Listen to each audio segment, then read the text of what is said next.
Hello ladies and chaps, and welcome back to Incursion Red River. The new update is at last upon us. The game will also be on sale on Steam for 20% off. Tell your friends. Now, as part of the dev's content creator program, I've had the immense privilege and pleasure to try the update already. And despite the list of changes being as long as your arm and your leg combined, I'm here to show you guys a fairly basic rundown, a summary of what's been changed, added and improved. So without further ado, let's get stuck right into it. So of course, essentially, the whole game has been overhauled. There's no other way of putting it. Improvements across the board, from improved animations to improved performance.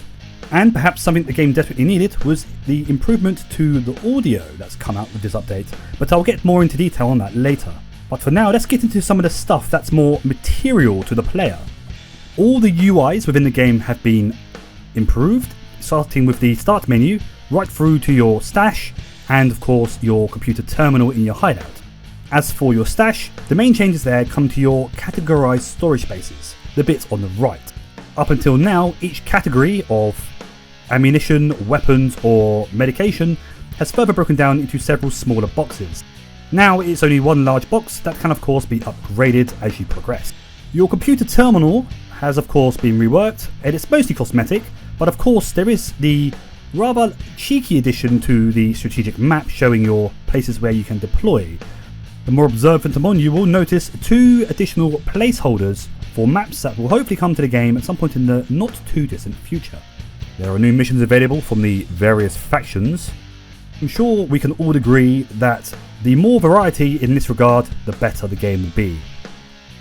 Moving on to our hideout. You'll all be happy to know that we've all been evicted from our little dark, dingy, bunker type hideouts. Now we've all moved into what is essentially a large abandoned warehouse type building, with familiarities such as of course your stash, the computer terminal and the shooting range, and at last the fine addition of the Gunsmith's work table. I'm sure a good many players will have a lot of time playing around with this. From this workbench you can buy and modify your weapons, that is, buy the weapon, buy the parts, modify it how you like. Each weapon category, from pistols to assault rifles, are listed in their own tabs, and there are 2 additional tabs for weapons you already own and of course weapons you're going to buy from the shop. Make sure you pay attention to this, because if you're like me, you might end up buying a weapon you already own 3 times over. It shows what effect each attachment will have on your weapon, and it allows you to set up your preferred style of weapon as a preset.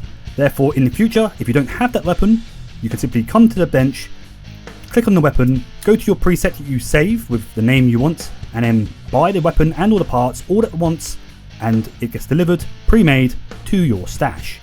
Otherwise, go to the Owned tab, click the weapon that you want to modify to your preset, if you already own the weapon that is, click the preset, and once again click modify and assemble, buy and assemble.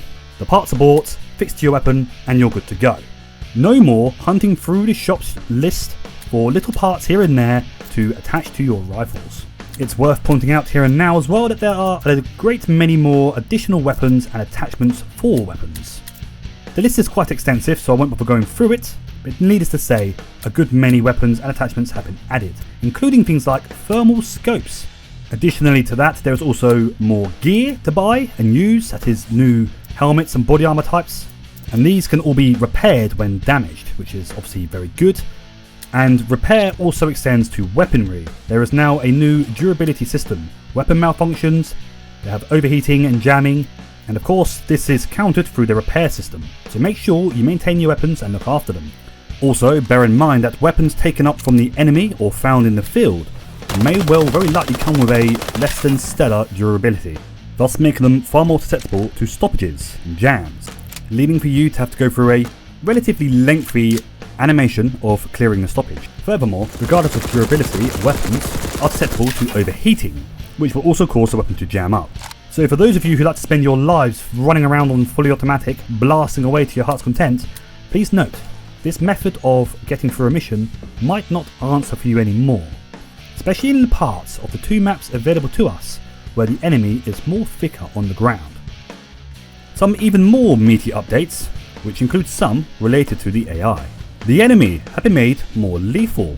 They can be far more aggressive, sometimes even found in small groups. I myself came across a fight team of 4 blokes patrolling together at one point, and there's no doubt about it, they are far more deadly. And this has been made all the more difficult perhaps by the fact that the sound has been improved.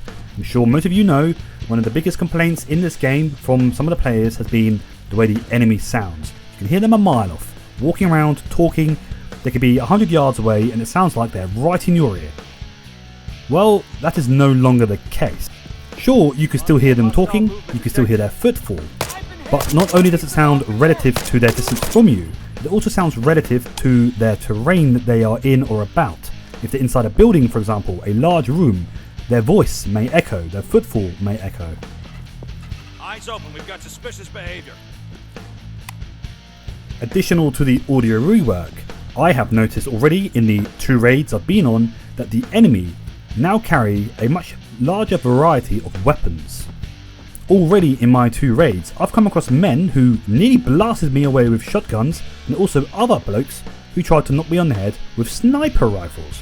Now, I'm not saying this was not a thing before, but I had never come across it in my gaming experience in this game so far, until this update.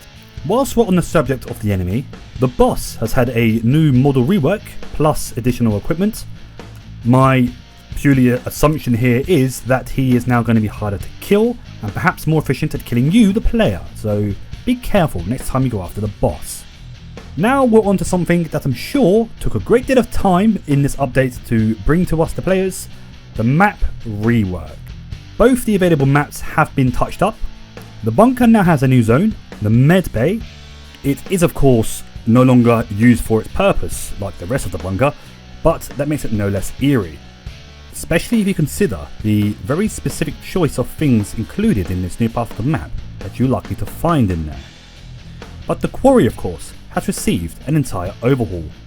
Some of it is a little bit familiar, but overall it has been changed quite considerably, especially in regards to the actual quarry area itself with the nearby industrial buildings, and the military outpost has been completely reworked, making it a far more treacherous place for us to tread. The main zones, or features of interest as I like to refer to them, still remain, those being the northeast abandoned village where you often spawn in. The layout there hasn't been touched, it just looks more pretty now. The quarry itself and the nearby warehouses are still in the same place, but as I've already mentioned, they've been completely reworked, expanded quite beautifully, and also now include a kind of cave system. And of course, as already mentioned, the military outpost has been worked on, but it's still in the same location. There are also now several more dangerous looking guard posts around the map, plus an additional village or 2 here and there. But in between all these points, whole areas of jungle and road have also been changed quite considerably. There's a lot more clutter about now, with shipping containers and prefabricated walls dotted all over the place, with sandbag emplacements, giving both us the players and the enemy a good many more places from where you can take cover, and also things that can restrict your field of fire. So make sure to keep your head on a swivel when patrolling through the maps. And that is very much it for this, I'm afraid. There is of course plenty more that I've not been able to show you nor really covered. As mentioned to begin with, this is only a summary of the main points of the update. But also please do bear in mind that since the early access to this update provided to content creators and testers alike, the devs have already released a small number of further updates, fixes and the like, based upon recommendations and reports from testers and content creators alike. Congratulations to the dev team upon their hard work and completing this very important update. I hope you've enjoyed the video and I hope it helps. If it does, and if you do like the video, please do subscribe and leave a like. There'll be more videos like this coming in the future of course. I hope you have a very nice day and hope to see you on a raid soon. Cheerio!